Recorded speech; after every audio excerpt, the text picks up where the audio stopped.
My friends, there are moments in life when heaven touches earth, when the presence of God moves so powerfully that you cannot deny it. You may not see him with your eyes, but you will feel him in your soul. You may not hear an audible voice, but his message will resound in your heart. When God visits you, everything changes. When God moves in your life, one of the clearest signs is an overwhelming awareness of sin. It is not the kind of guilt that comes from the world, where people try to shame you for your past or make you feel unworthy. No, this is something far deeper. It is a conviction that grips your heart, a stirring in your soul that reveals the distance between you and the holiness of God. At first, it may come as a quiet discomfort. Something inside you feels unsettled. The things you once did without a second thought now weigh heavy on your conscience. The words you used to speak, the thoughts you entertained, the actions you justified, all of them begin to appear in a new light. It is as if a veil has been lifted and you can see yourself clearly for the first time. You realize that the things you once excused as not that bad are in truth barriers between you and God. This conviction is not about punishment but about love. It is the Father calling his child back home. It is the light shining into the dark corners of your heart, not to condemn, but to heal. It is the moment when you understand that sin is not just about breaking rules. It is about breaking fellowship with the one who created you. You see how sin has robbed you of peace, how it has left you empty, how it has led you further away from the life you were meant to live. You may try to ignore it at first. You may try to push it down, to distract yourself, to justify your actions, but the voice inside does not fade. It is gentle, yet persistent. It is not a voice of anger, but one of longing. God does not convict to destroy. He convicts to restore. The burden you feel is not meant to crush you. It is meant to lead you to freedom. In this moment, you realize that no amount of effort can make you clean. No good deeds, no self-improvement, no striving can erase what has been done. You see your need for something greater than yourself. You see your need for grace. And as the weight of your sin presses upon you, there is a choice to be made. Will you turn away or will you surrender? God's conviction is an invitation. It is a call to lay down the burdens you were never meant to carry. It is the beginning of transformation. And when you respond, when you confess, when you turn your heart toward him, the same light that exposed your sin now floods your soul with mercy. The heaviness lifts, and in its place comes a peace you never knew was possible. There are moments in life when the storms come without warning. The winds rise, the waves crash, and everything around you feels uncertain. The things you once depended on seem to fail you. The plans you carefully laid out begin to crumble, and fear creeps in like a shadow. Yet, in the midst of the storm, there is something unexplainable, something that does not make sense to the world. It is a calmness that settles deep within, a peace that is not based on circumstances, but on something far greater. This kind of peace is not natural. It is not something that can be manufactured by positive thinking or sheer willpower. It does not come from financial security, relationships, or success. It comes from knowing deep in your soul that you are held by a power greater than yourself. It is the kind of peace that remains even when the diagnosis is bad, when the job is lost, when the betrayal cuts deep. It does not mean that the pain is absent, but that the fear has no authority. When this peace enters your life, you begin to realize that the storm itself is not the enemy. The real danger was never the hardship, but the temptation to believe that you were alone. When you know who walks with you, the fear of the storm loses its grip. You see the wind and the waves, but they no longer shake you. The things that once would have broken you now strengthen you. The trials that once would have left you hopeless now remind you that you are never forsaken. This peace does not remove the storm, but it changes the way you walk through it. It anchors you when the world is unstable. It gives you rest when everything around you demands anxiety. It allows you to stand firm when everything else is shaking. It is not a fleeting feeling, it is a deep and abiding assurance that no matter what happens, you are secure. There will be moments when people around you do not understand. They will wonder why you are not panicking, why you are not consumed by worry, why you seem so steady when everything is falling apart. They will look for answers in the things they know, money, connections, distractions, but they will not find it there, because this peace is not found in the things of this world. It is given by the one who commands the storm itself. It is in the storm that this peace becomes most visible. It is easy to trust when everything is going well, but true peace is revealed when everything is uncertain. When you have this peace, you do not need to see the outcome to trust the process. You do not need to have all the answers to know you are secure. You simply rest, knowing that no matter how fierce the storm may be, you are never alone. There comes a moment in life when something stirs deep within, a longing that cannot be explained by ordinary means. It is not a craving for material things, nor is it a fleeting curiosity. It is a hunger for truth, a sudden desire to know and understand something greater than yourself. It is as if an unseen hand has turned your heart toward a book that has always been there, yet suddenly it feels alive in a way it never did before. The words on the pages are no longer just ink and paper. They begin to speak directly to your soul.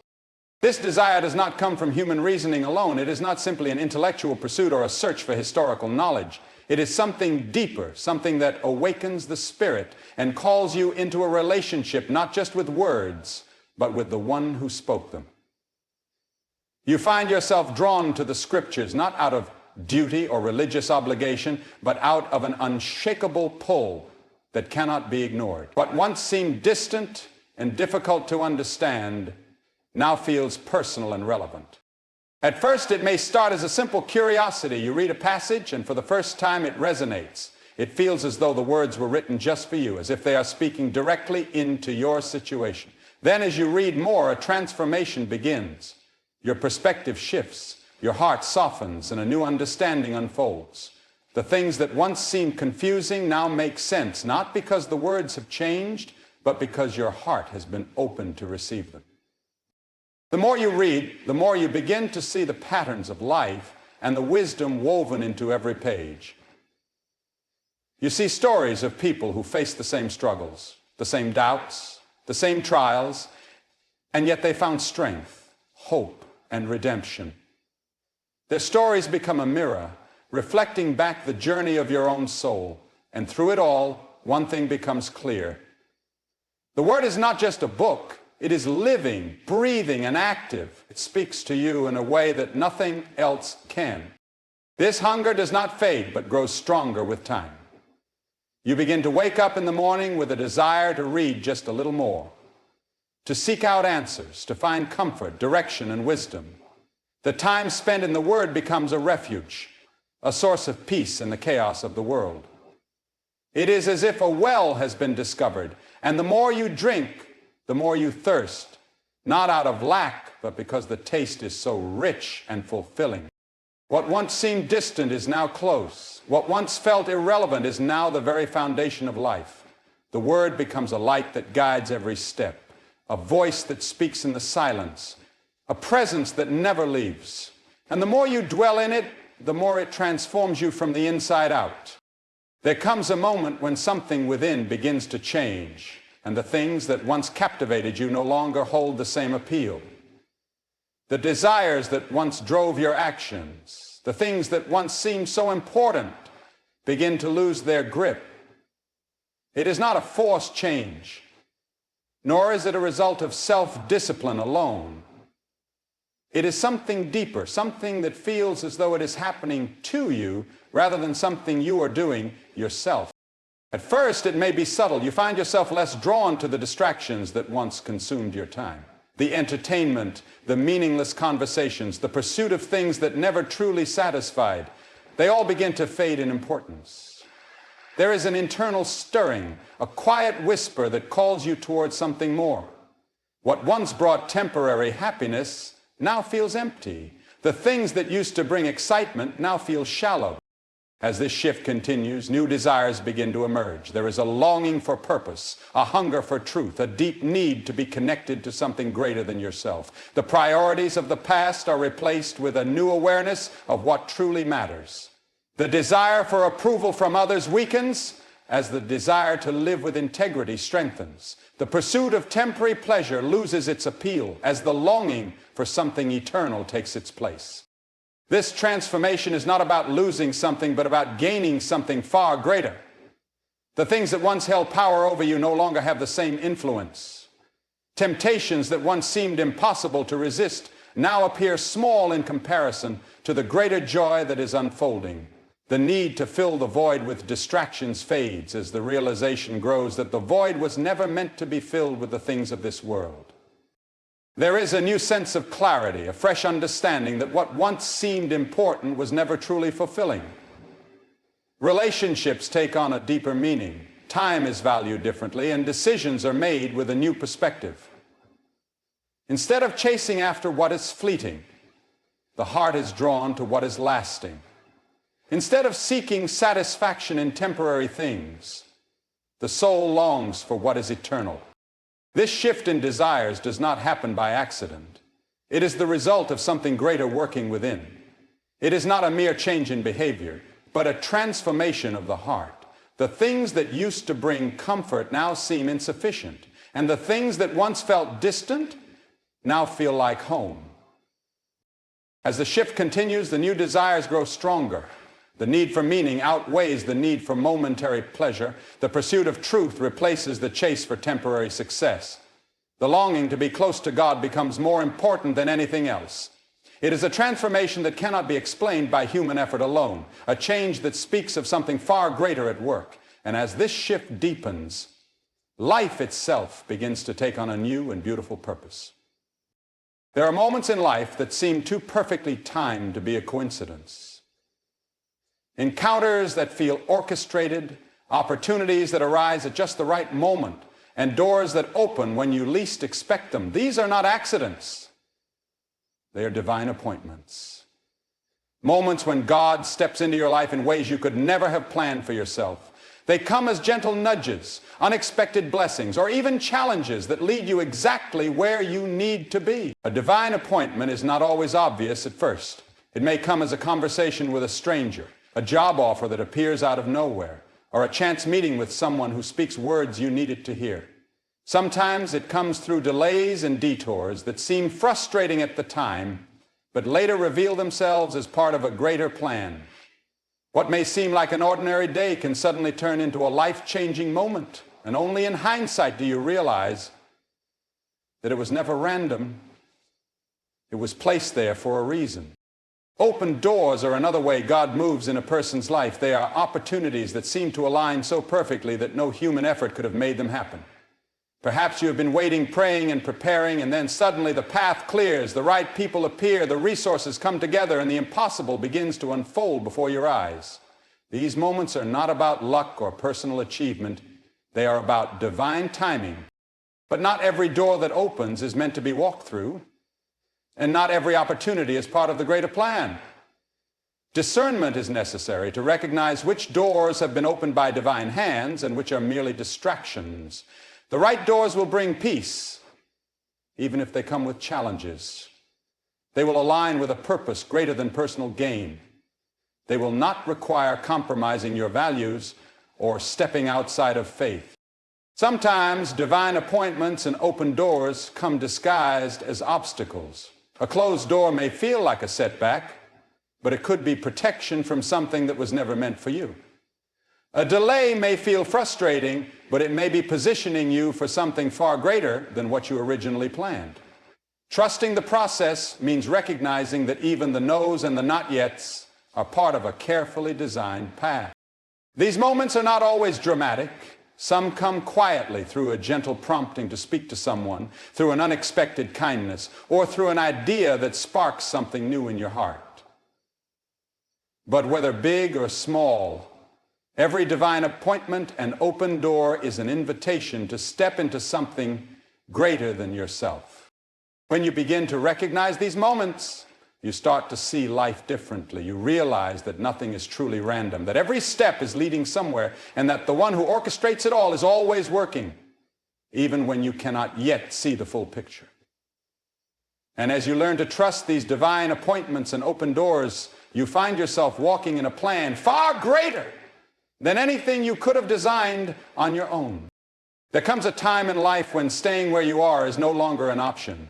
A stirring begins within, a quiet yet undeniable pull towards something greater.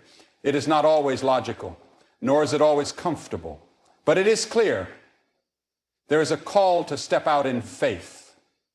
It is a call that requires leaving behind fear, doubt, and the security of the familiar. It is an invitation to trust in something beyond what the eyes can see and the mind can comprehend. Faith is never about certainty. It is about trust. It does not require all the answers before taking the first step. It does not wait until every detail is in place. Faith moves forward even when the path is unclear, believing that the one who calls is faithful. It is in the stepping out that doors begin to open, not before. The waters do not part until the first foot touches them. And provision is often revealed only after obedience has already been demonstrated. There is always a risk in stepping out, but there is a greater risk in staying behind. Fear whispers all the reasons why it will not work. Doubt points to past failures. The mind tries to rationalize, to cling to what is safe and predictable. But faith calls for surrender, for a willingness to let go of control and trust in something far greater. The greatest moments of growth, purpose, and breakthrough come not in comfort. Stepping out in faith does not mean there will be no challenges. In fact, obstacles are often part of the journey. The storms will come, the doubts will rise, and the path may not always be smooth. But faith is not about the absence of struggles. It is about standing firm in the midst of them. It is about believing that even when things do not go according to plan, they are still unfolding according to a greater purpose. Faith is not just for the extraordinary, it is for the everyday moments of life. It is in choosing to believe when circumstances say otherwise. It is in taking action when fear tries to hold you back. It is in trusting that even the smallest steps, when taken in obedience, lead to something far greater than imagined. Every great journey of faith begins with a single step. There will always be reasons to wait, to delay, to make excuses, but the call remains. It is not a call to perfection, nor is it a call to have everything figured out. It is simply a call to trust, to take the next step, and to believe that what is ahead is greater than what is left behind.